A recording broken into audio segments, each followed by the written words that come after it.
Subscribe करा महानुभाव प्रतिपंथ चॅनलला व बेल बटन अवश्य दाबा लेटेस्ट नोटिफिकेशन प्राप्त करण्यासाठी। दंडवत प्रणाम। जय श्री कृष्ण। लीळा चरित्राच्या आजच्या सत्रामध्ये आपण अत्यंत महत्त्वपूर्ण असं एक चरित्र पाहणार आहोत, ज्यामध्ये सर्वज्ञ श्री चक्रधर स्वामी खूपच उदास होतात। एवढे उदास होतात की आतापर्यंत कधी तेवढे उदास झाले नाही स्वामी। आणि मग अशी उदासीनता स्वामींच्या ठिकाणी आल्यानंतर नागदेवाचार्य, बाईसा हे सर्वजण काय करतात, स्वामींना पुन्हा प्रसन्न कसे करतात हे तुम्हाला आज समजणार आहे। आणि त्याचबरोबर अजून एक महत्त्वाची माहिती तुम्हाला देऊ इच्छितो मी। जो आताचा प्रसन्न मठ आहे, त्या प्रसन्न मठाला प्रसन्न मठ असं नाव का पडलं हेही तुम्हाला आज समजणार आहे। प्रसन्न मठाचं पूर्वीचं नाव काही वेगळं होतं, गोपाळ मठ असं नाव होतं त्याचं, परंतु त्याचं प्रसन्न मठ नाव का झालं हेही तुम्हाला आजच्या या सत्रामध्ये समजणार आहे।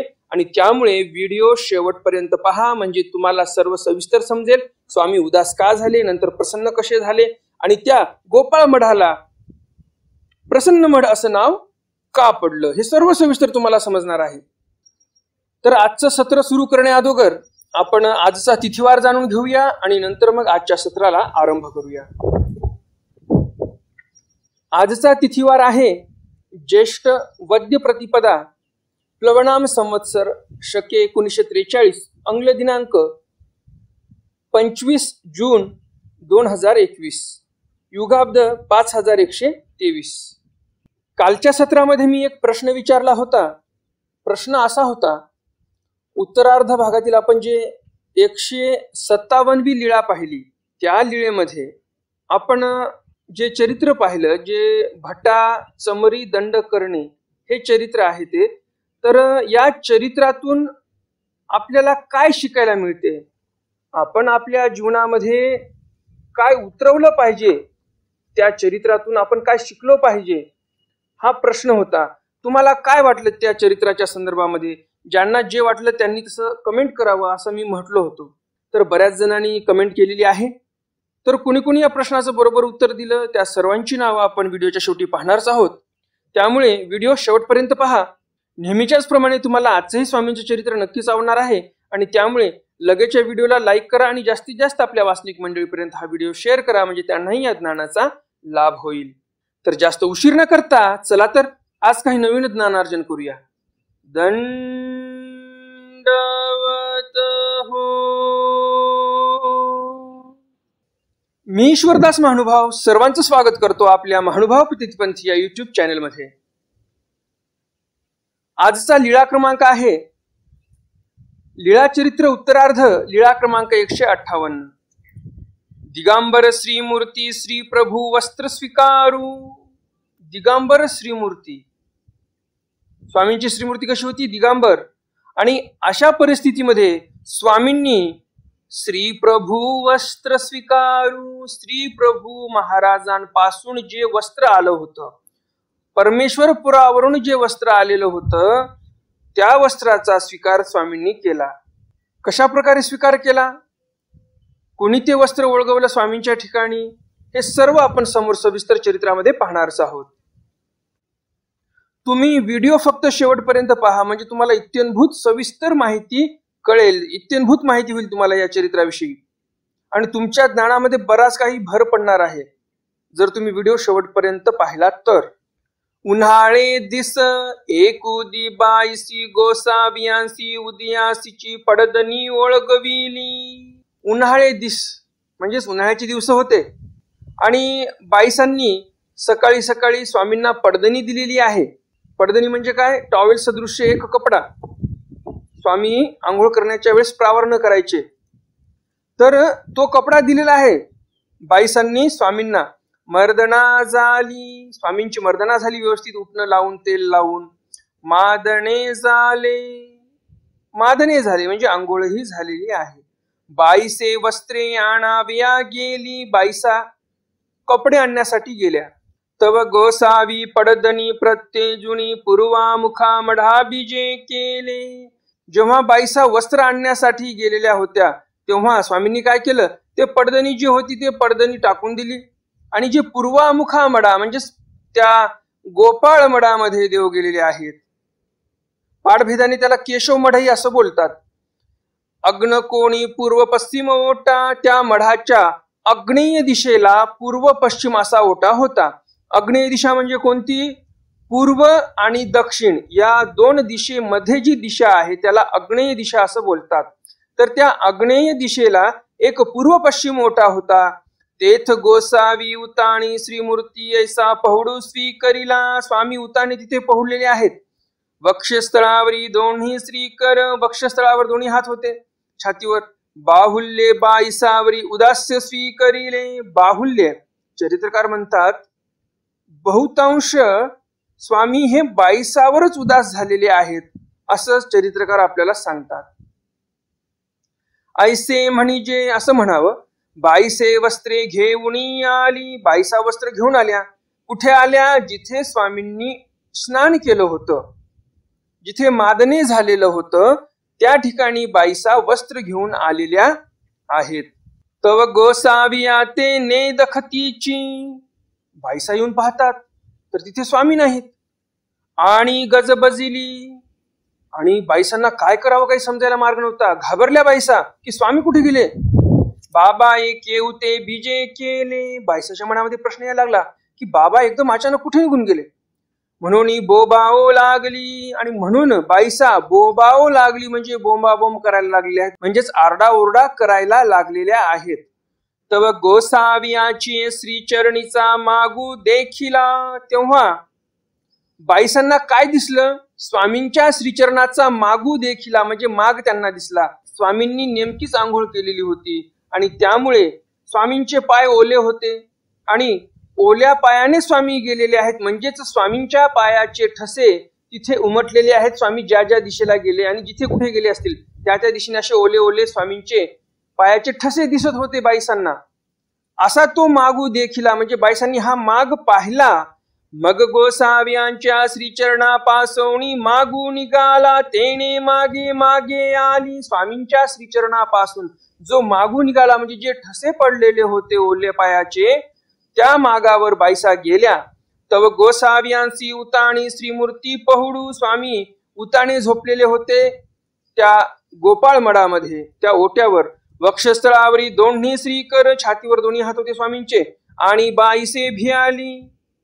बाईसा गेल्या घाबरून. आता नेमकं करायचं काय? कारण की स्वामींच्या श्रीमूर्तीवर स्वामींच्या चेहऱ्यावर उदासीनता दिसत होती बाईसांना आणि आता समोर जाणं बरोबर नाही असं बाईसांना वाटलं.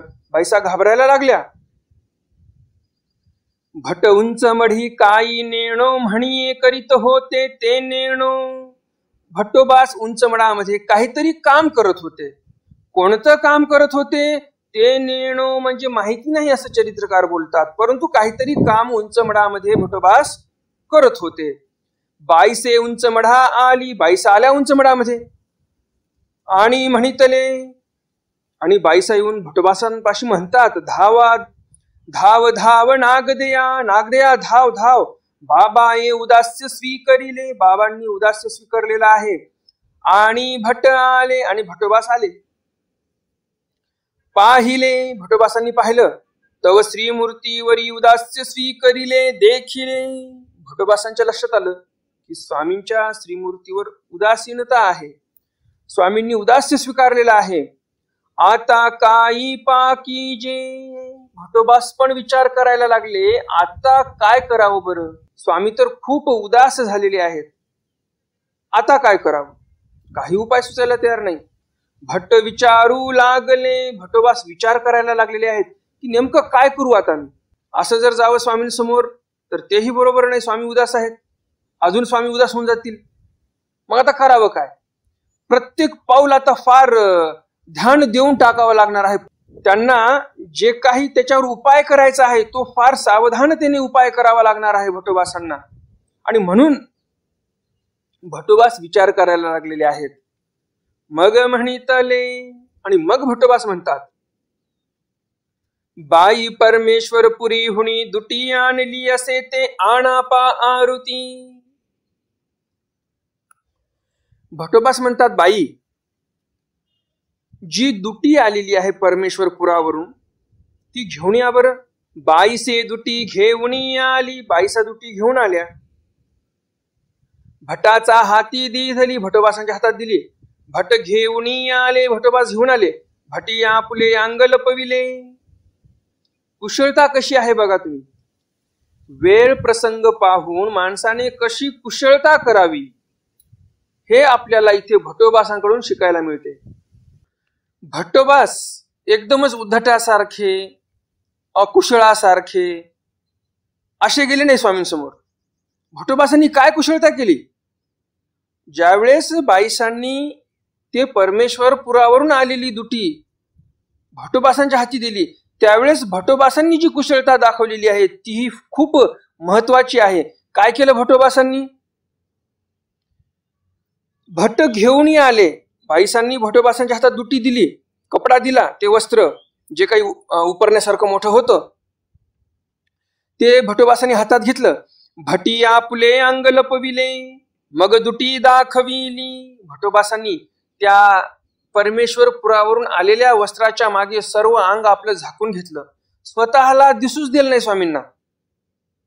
एकदम त्या वस्त्राच्या मागे लपून बसले भटोबास. एकदम असं समोरून वस्त्र घेतलं. स्वतःला दिसू दिलं नाही स्वामींना.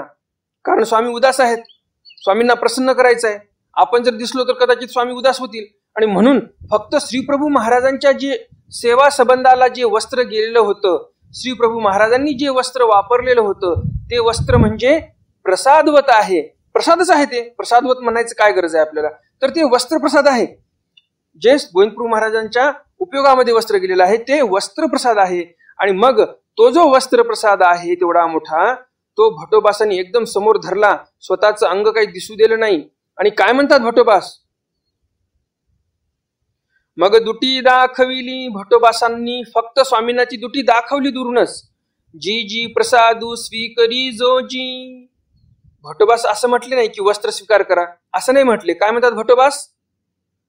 प्रसाद स्वीकरी जो जी. म्हणजे हा गोविंदप्रभू महाराजांचा प्रसाद आहे परमेश्वरपुरावरून आलेला. तर या प्रसादाचा तुम्ही स्वीकार करा. प्रत्येक गोष्ट भटोबासांकडून शिकण्यासारखी आहे. बघा किती कुशलता आहे. आणि जर म्हटले असते हे वस्त्र घ्या प्रावरण करण्यासाठी तर चाललं असतं का. शंका अशी होती भटोबासांच्या मनात की स्वामी पुन्हा उदास झाले असते अजून जास्त. काय सांगावं. आणि म्हणून वस्त्र स्वीकार करा नाही म्हटले. वाक्यामध्ये कुशलता कशी आहे बघा. अशी कुशलता आपल्यालाही आली पाहिजे. आपल्याला आपलं काम तर करून घ्यायचं आहे परंतु पुढच्याचं मनही दुखलं नाही पाहिजे. असे शब्द प्रयोग करण्याचं शिका. स्वामींच्या समोर इथे किती कुशलतेने भटोबास वागत आहेत. आपल्या महानुभाव पंथाचे आद्याचार्य होते ते. तर त्यांचं आपण काहीतरी शिकलं पाहिजे. तुम्हाला नित्यदिनीच्या जीवनामध्ये पण अशी बोलण्याची कुशलता जर आली तर तुमचं जीवन खूपच चांगलं होईल. तुमच्या जीवनामध्ये तुम्ही बऱ्याच काही गोष्टी प्राप्त करून घेऊ शकाल जर तुम्हाला बोलण्याचं कौशल्य जर आलं तर. बोलायचं तर तेच असते परंतु शब्द व्यवस्थित जर वापरले आपण तर ते काम आपलं होऊ शकते. तर इथे भटोबासांचं जे वाक्चातुर्य आहे, जे वक्तृत्व आहे ते खूपच सुंदर आहे. त्यांनी काय वाक्य वापरलं. प्रसादू स्वीकरी जोजी. हा प्रसाद आहे गोविंदप्रभू महाराजांचा. हे स्वीकार करा तुम्ही. आणि गोसावी अवलोकिले. आणि स्वामी त्या वस्त्राकडे पाहतात. त्या प्रसादाकडे पाहतात. आणि असं म्हटल्यानंतर भटोबास साउमे गेले. भटोबास नंतर मग स्वामींजवळ जातात. जी जी प्रसाद वस्त्र स्वीकरी जो जी. मग भटोबास म्हणतात जी जी हे प्रसाद वस्त्र आहे रुद्धपूरवरून आलेलं तर ते स्वीकार करा. गोसावी आसनी उपविष्ट झाले. स्वामी आसनावर बसले. श्रीकरी दुटी घेतली. श्रीकरामध्ये दुटी घेतली ती परमेश्वरपुरावरून आलेली. नमस्करिली. नमस्कार केला स्वामींनी त्या वस्त्राला. कारण ते वस्त्र प्रसादाचं आहे. श्रीप्रभू महाराजांच्या सेवा संबंधाला गेलेलं आहे. श्रीप्रभू महाराजांनी ते वस्त्र वापरलेलं आहे. आणि श्रीप्रभू महाराज हे सर्वज्ञ श्री चक्रधर स्वामींचे गुरुजी आहेत. आणि म्हणून स्वामींनी पण ते वस्त्र प्रसाद म्हणूनच घेतलेलं आहे हातामध्ये. आणि घेतल्यानंतर काय करतात स्वामी. नमस्करिली. स्वामींनी ते वस्त्र नमस्क केलं, पाया पडले स्वामी त्या वस्त्राला. श्री मुगटावरी ठेविली, डोक्यावर ठेवलं ते वस्त्र प्रसादाचं. बाईसी पालवे करुणी पुष्ट विभागू झाडीला, भटा करवी दुटी उकलविली. बाईसांनी काय केलं, मग स्वामी उठून बसले होते. मग स्वामींच्या पाठीला काही कचरा लागला होता, तर तो सर्व कचरा बाईसांनी झाडीला म्हणजे झटकून काढला. भटाकरवी दुटी उकलविली, भटोबासांना दुटी उकलण्यासाठी सांगितली. भटी दुटी उकलली, भटोबासांनी ती दुटी पूर्णपणे उकललेली आहे. गोसावी प्रावरण केली, स्वामींनी ते अंगावर प्रावरण केली दुटी. बाईसी लवलवुनी जाडी आणली,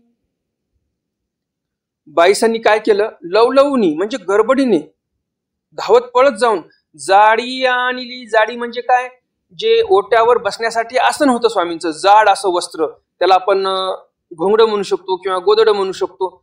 जाडी म्हणजे काय तर जाड आहे, ते स्वामींना बसण्यासाठी टाकण्याचं जे काही वस्त्र आहे ते जाड आहे, त्याला म्हणून जाडी असं बोललेलं आहे. तर ती जाडी बाईसांनी जाऊन लगबगीने गडबडीने जाऊन आणली. जी जी आसन रचो देई जो प्रसादू मिळेल. बाईसांची ही ते कुशलता आपल्याला खरंच वाखाणावी लागणार आहे. बाईसा असे नाही म्हटल्या स्वामींना, स्वामी उठा बरं तुम्ही, मला आसन टाकू द्या, असं नाही म्हटल्या. स्वामी उठले पण नसते. असं जर म्हटलं असतं तर स्वामींना बाईसा काय म्हणतात, तर प्रसादाची ही दुटी जी आहे ती मिळेल आणि म्हणून आसन रचू द्या. म्हणजे आसन तर टाकायचं होतं स्वामींनाच बाईसांना, परंतु बाईसांना असं वाटलं स्वामी कदाचित ऐकणार नाहीत. परंतु ज्यावेळेस प्रसादाचं नाव घेतलं की प्रसाद मिळेल, म्हणजेच काय, गोविंदप्रभू महाराजांचं जे वस्त्र आहे ते मळून जाईल जर तसंच तुम्ही बसलात खाली तर. आणि म्हणून मला आसन रचू द्या, आज जाडी टाकू द्या ओट्यावर आणि मग त्यावर बसा तुम्ही. आणि मग प्रसादू मिळेल असं म्हटल्यानंतर स्वामींनाही वाटलं बरोबर आहे, गोविंदप्रभू महाराजांचा प्रसाद आहे हा वस्त्र म्हणजे, आणि मग ते कसं काय मळू द्यावं बरं. आणि म्हणून स्वामी पण उठतात. आसन घातले, मग बाईसांनी आसन रचलं. गोसावी आसनी उपविष्ट झाले, स्वामी आसनस्थ झाले. मग म्हणितले, मग स्वामी म्हणतात, हे पोर कैसे लटके, हे पोरग कसं लटक आहे, म्हणजे कसा लबाड माणूस आहे हा. आता लबाड म्हणजे काय, भटोबास इथे लबाड ठरलेले आहेत का, नाही. ते वस्त्र आणलेलं काय खोटं होतं का, लबाड होतं का, नाही, तेही खरंच होतं. मग स्वामी लबाड का म्हटले इथे भटोबासांना, ह्या मागचं कारण असं आहे, ज्याप्रमाणे आपण घरी एखाद्या वेळेस आपल्या मुलाने एखादं चांगलं काम केलं न सांगता, एखाद्या वेळेस काही अडचण होती तुमची पण, आणि त्यावेळेस नेमकं त्या तुमच्या मुलाने, मुलगा लहान आहे, त्याने ते तुमचं काम केलं, तर मग आपल्याला काय वाटते की अरे आपल्या मनातलं कसं ओळखलं बरोबर याने. आणि लाडाने आपण लढीवाळाने लेकराला म्हणतो, ए लबाडा इकडे, किती छान काम केलं तू, म्हणतो की नाही आपण. तर तसं लाडाने स्वामींनी इथे भटोबासांना लटिके असं बोललेलं आहे. हे पोर कैसे लटके, म्हणजे बघा कसं लबाड आहे हे नागदेव, असं स्वामी म्हणतात. हे लाडाने बोललेलं आहे बरं का. वास्तविक पाहता भटोबासांनी इथे लबाडी काहीही केलेली नाही. मग सर्वज्ञ म्हणितले, मग स्वामी म्हणतात, हांगा हे तुझं कैसे निस्फुरले. स्वामी म्हणतात भटोबासांना, हांगा हे तुला कसं काय सुचलं बरं, आम्ही एवढे उदास झालो होतो आणि एकदम तुला हे सुचलं कसं काय, हा उपाय आहे तुझ्या डोक्यात आला कसं काय. भटी म्हणितले, भटोबास म्हणतात, श्री चक्रधराचे प्रसादे हे काही मज बहु. भटोबासांनी आपली बढाई नाही मारली इथे, हेही शिकण्यासारखंच आहे. भटोबास असं म्हणत नाहीत, अहो माझं डोकंच तसं भारी आहे, तसा हुशार माणूस आहे मी, असं नाही म्हटले भटोबास. असं जर म्हटले असते तर आपल्याला असं वाटलं असतं, असे जर म्हटले असते तर आपल्याला असं वाटलं असतं की भटोबासांच्या ठिकाणी अहंकार आहे. तर भटोबासांनी उत्तर काय दिलं, श्री चक्रधराची प्रसादे हे काही मज बहु.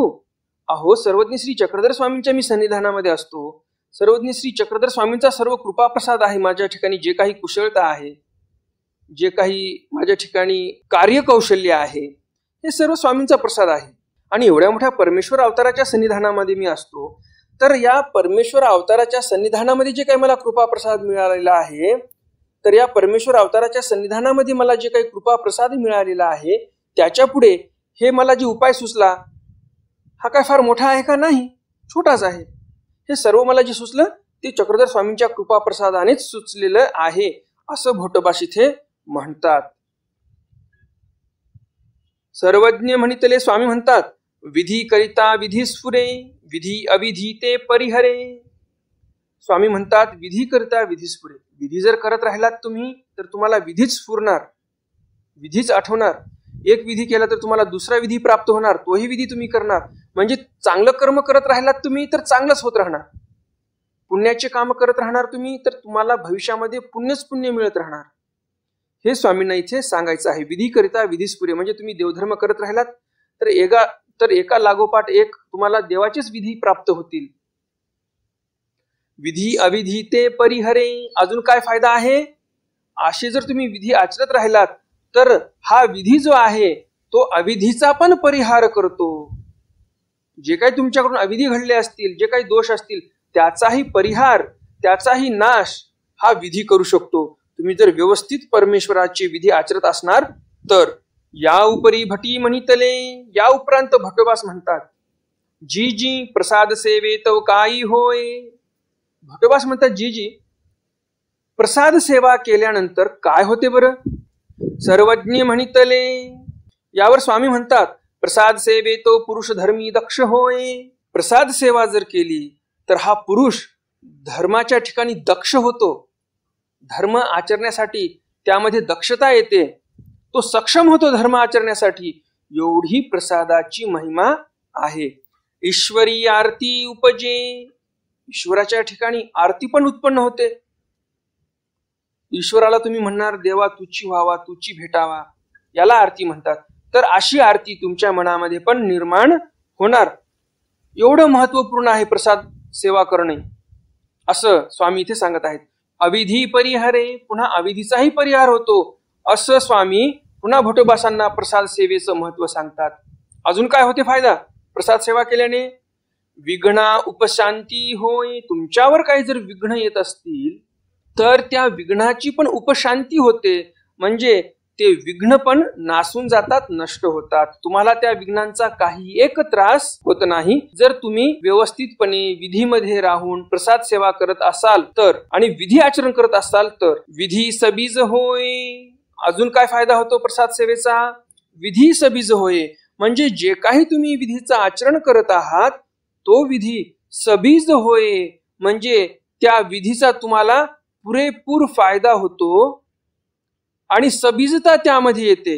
त्या विधीतून दुसरा विधी तुम्हाला प्राप्त होतो, त्या विधीतून दुसरा, दुसऱ्यातून तिसरा विधीपाठी विधी तुम्हाला प्राप्त होतात. आणि म्हणून स्वामी म्हणतात की विधी सबीज होत असते. दैव साह्या ते करी. जे दैव आहे म्हणजेच परमेश्वर जे आहेत ते परमेश्वर तुम्हाला साह्य करतील. ऐसे गोसावी निरूपिले. अशा प्रकारचं निरूपण स्वामींनी भट्टोबासांना केलेलं आहे. प्रसाद सेवेची महिमा काय आहे हेही सांगितलेली आहे. किती कार्यकुशल भट्टोबास होते, किती कुशलता होती भट्टोबासांमध्ये हे आपल्याला या चरित्रातून लक्षात येते. तुमच्याही लक्षात आलेलीच असेल. किती कुशल होते आपले महानुभाव पंथाचे पहिले आचार्य श्री नागदेवाचार्य. हे या चरित्रातून आपल्याला लक्षात आलेलं आहे. एवढे मोठे परमेश्वर अवतार उदासीन झाले होते तरी पण त्या परमेश्वर अवताराला प्रसन्न केलं आणि लगेच प्रश्नही केले. आणि एवढा मोठा मतितार्थ आपल्याला प्रसाद सेवेचा भट्टोबासांच्या माध्यमातून आपल्याला समजलेला आहे. भट्टोबासांच्या कुशलतेचं हे फळ आहे की स्वामींनी एवढे छान सूत्र सांगितलेले आहेत आपल्याला, एवढं छान निरूपण केलेलं आहे. आणि ते निरूपण जे आहे ते आपल्यापर्यंत पोहोचलेलं आहे ते माहिमभटांमुळे. तर अशा आपल्या पूर्वसुरींनी खूप मेहनत घेतलेली आहे, खूप परिश्रम घेतलेले आहेत आणि त्यांच्या मेहनतीमुळे आपल्याला आज दररोज लीळाचरित्र ऐकायला मिळते. ते सर्व जे उपकार आहेत आपल्यावर ते सर्व माहिमभटांचे उपकार आहेत आणि त्यांचे उपकार आपण मानलेच पाहिजे. जेव्हा जेव्हा तुम्ही स्मरण करणार, जेव्हा जेव्हा लीळेचं स्मरण करणार, तुम्ही पोथी ऐकणार, हे लक्षात असू द्या की हे सर्व काही तुम्हाला जे लीळाचरित्र ऐकायला मिळत आहे ते सर्व माहिमभटांचे उपकार आहेत आपल्या या महानुभाव पंथावर आणि आपल्यावर. तर तेही विसरायला नको. तर आजच्या सत्रातील प्रश्न आहे, भटोबासांनी काय कुशलता दाखवली आणि पुन्हा स्वामींना प्रसन्न केलं? हा आजच्या लीळेतील प्रश्न आहे तुम्हासाठी. आता सुरुवातीला मी जे बोललो होतो की गोपाळ मठाला प्रसन्न मठ का नाव आलं हे तुम्हाला समजणार आहे असं बोललो होतो मी. चरित्रामध्ये तर तसं काय नाही आलं. मग आता कसं समजावं? तर समजायचं हेच आहे आपल्याला, त्या गोपाळ मठामध्ये किंवा केशव मठामध्ये जे काही असेल, पाठभेदाने 2 शब्द आलेले आहेत, तर त्या गोपाळ मठामध्ये स्वामी जाऊन बसले उदासीन होऊन, आणि त्याच मठामध्ये देव प्रसन्न झालेले आहेत भक्तजनांवर, आणि म्हणून त्या गोपाळ मठाला प्रसन्न मठ असं नाव आलेलं आहे. डोमेग्रामच्या आरतीमध्ये एक वाक्य आलेलं आहे, जे डोमेग्रामचं काव्य आहे त्यामध्ये एक वाक्य आलेलं आहे. काय म्हणतात कवी यामध्ये? प्रसन्न मढी स्वामी प्रसन्न झाले म्हणून प्रसन्न मढा नामा. त्या गोपाळ मठामध्ये स्वामी प्रसन्न झाले आणि म्हणून त्या मठाला प्रसन्न मठ असं नाव आलेलं आहे, असं आपल्याला या चित्रातून लक्षात आलेलं आहे. तर आजच्या सत्रातला प्रश्न तुम्हाला समजलाच असेल. लवकरात लवकर कमेंट बॉक्समध्ये त्या प्रश्नाचं उत्तर द्या, म्हणजे उद्याच्या सत्रामध्ये तुमचं सर्वांचं नाव नक्कीच येईल. तर आता पाहूया आपण कालच्या सत्रातील प्रश्न, त्याचं उत्तर काय होतं आणि कोणी कोणी त्या प्रश्नाची बरोबर उत्तरं दिलेली आहेत त्या सर्वांची नावं आपण सविस्तरपणे आता जाणून घेऊया. कालच्या सत्रातील प्रश्न होता, उत्तरार्ध लीळा क्रमांक 157 या चरित्रामधून आपल्याला काय शिकायला मिळालं? चमरी दंड करणे असं या चरित्राचं शीर्षक होतं. काय शिकायला मिळालं आपल्याला ह्यामधून? तर बऱ्याच जणांनी बरेच उत्तर दिलेले आहेत. काय काय शिकायला मिळालं? प्रत्येकाचं काही वेगळं वेगळं उत्तर होतं. तर आता सर्वांचे उत्तर मी काय सांगू शकत नाही, त्यामुळे मोजके काही उत्तर सांगतो. जड चेतन पदार्थामध्ये आवडी ठेवली नाही पाहिजे साधकांनी, हे पहिलं उत्तर होतं. पुन्हा काही जणांनी असं उत्तर दिलं की आपणही आपल्या लेकरांना व्यवस्थित संस्कार लावले पाहिजे, जसे भटोबासांनी मारही खाल्ला वेळेवर. स्वामींनी मार दिला, भटोबासांनी मारही खाल्ला. संस्कार करण्यासाठी स्वामींनी मारलं भटोबासांना, कारण या प्रतिती पंथाची धुरा भटोबासांच्या खांद्यावर द्यायची होती स्वामींना, आणि ते जे खांदे आहेत ते मजबूत झाले पाहिजे, म्हणून हे सर्व शिक्षा पण होतं. तर आपणही आपल्या मुलांना अशी शिक्षा केली पाहिजे वेळ प्रसंगी. फक्त लाडच लाड नको करायला, वेळेवर शिक्षाही द्यायला पाहिजे आणि वेळ प्रसंगी लाडही करायला पाहिजे, तरच व्यवस्थित पुढची पिढी आपली घडणार आहे. नाहीतर फक्त जर लाड म्हटला तर पिढी आपली वायाही जाऊ शकते कदाचित. आणि म्हणून वेळ प्रसंगी लाड आणि वेळ प्रसंगी ताडण पण द्यायचं आहे, हे आपल्याला या चरित्रातून लक्षात येते स्वामींच्या. कारण स्वामींनी सुरुवातीला लाड कसा केला तुम्ही पाहिला? पोटभर दूध, खीर, जे काही चांगले चांगले पदार्थ महादेसांनी केले होते ते सर्व खाऊ घातले, आणि मग चांगलं ताडणाचं दिलं भटोबासांना स्वामींनी. तर हे सर्व आपल्याला लक्षात ठेवायचं आहे, आणि आपण आपले लेकर कसे शिकवू शकतो, कसे संस्कार लावू शकतो हे लक्षात ठेवायचं आहे. म्हणजे उद्या चालून तुमचा अपमान तुमचेच लेकर करणार नाहीत, याची आपल्याला काहीतरी शाश्वती होईल. नाहीतर पुढचं भविष्य फार कठीण आहे, तुम्ही जर तुमच्या मुलांना संस्कार नाही लावले तर. त्याचप्रमाणे मी काल हेही बोललो की तुम्ही तुमच्या आई वडिलांची सेवा चांगली केली, हे जर तुमच्या लेकरांच्या निदर्शनात आलं तर तुमचे लेकरही तुमची सेवा चांगली करतील की माझ्याही मम्मी पप्पांनी आजी आजोबांची चांगली सेवा केली होती. आणि तुम्ही जर तुमच्याच आई वडिलांची जर हल अपेक्षा करत असणार किंवा काही व्यवस्थित सेवा करत नसणार, तर त्याचे दुष्परिणाम तुम्हाला तुमच्या म्हातारपणी भोगावे लागणार आहेत. हे काळ्या दगडावरची रेघ आहे, हे हवेतलं बोलणं नाही. तर असो, आता उत्तर देणाऱ्या सर्व वासनिक मंडळींची आपण नावं पाहणार आहोत. उत्तर देणाऱ्या वासनिक मंडळींची नावे पुढील प्रमाणे: तारामावशी पटाईत, नंदकुमारजी डरांगे, एकनाथजी माळी, दत्तात्रयजी महाले, सुभाषजी झाडोकर, मीनाक्षीताई पाटील, राजश्रीताई लहाने, शोभाताई पाटील, वृषालीताई गाढवे, दीपाताई चौके, ज्ञानेश्वरजी महाजन, भूपाळजी साळवे, प्रभाकरजी मुंगल, मंगलाताई मेटे, पंडितजी जावळे, निर्मलाताई जावळे, ईशाधिष्ठित श्री पुरुषोत्तम मुनीजी महानुभाव, माधुरीताई वानखेडे, संदीपजी मेहत्रे, जिजाताई लिपारे, देवानंदजी काकडे, प्रकाशजी भडाळे, निर्मलाताई फिरके, लताताई चिपडे, अच्युतरावजी अडवे, मेधाताई देशपांडे, कमलताई टोणपे, कल्पनाताई सावरकर, नरेंद्रजी मेश्राम, विश्वासजी गोरे, दुर्गाताई भावे, योजनाताई भरते, राजारामजी भागवत, संजयजी इंगोले, विनोदजी देशमुख, प्रज्वलजी मेहंगे, सुरेशजी केके, रुपालीताई भिसे, निवृत्तीजी खाडे, बापूरावजी गाढवे, आर्यनजी खिल्लारी, मोहिनीताई पवार, गुंजनताई भोयर, मुकेशजी भोयर, नंदिनीताई गिरी, श्यामजी पुजारी, नंदुताई पटाईत, मुकुंदजी वनारसे, कांताताई खानसुळे, सुरेशजी जावळे, स्नेहाताई पाटील, ताराचंदजी इंगळे, सोनियाताई गजभिये, बाळासाहेबजी काळोखे, डॉक्टर केशवजी बारटक्के, दीपाताई चौके, शालिनीताई राऊत, अनिकेतजी भालेराव, दिगंबरजी भालेराव, संध्याताई सुरेश, दीपाताई, अंजलीताई काकडे, निखिलजी राडे या सर्व वासनिक मंडळींनी अगदी बरोबर उत्तर दिलेली आहेत. तुम्हा सर्वांचं खूप खूप अभिनंदन. तुम्ही ध्यान देऊन पोथी ऐकली आणि व्यवस्थित उत्तरही दिलेली आहेत. आजचं चरित्र तुम्ही अजून लाईक केलं नसेल तर लगेचच्या व्हिडिओला लाईक करा आणि जास्तीत जास्त आपल्या वासनिक मंडळीपर्यंत हा व्हिडिओ शेअर करा, म्हणजे त्यांनाही या ज्ञानाचा लाभ होईल. तर भेटूया उद्याच्या सत्रामध्ये स्वामींच्या काही नवीन चरित्रासह, ज्यामध्ये वाराणसी मुक्तिक्षेत्र निषेध, स्वाभिमानियाचे स्वाभिमानू निरूपण, महादाईसा वाराणसी गमन निषेध असे हे 2-3 चरित्र पाहणार आहोत आपण उद्याच्या सत्रामध्ये. तर भेटूया उद्याच्या सत्रामध्ये स्वामींच्या काही नवीन चरित्रासह. तोपर्यंत दंडवत प्रणाम. जय श्रीकृष्ण. दंडवत हो.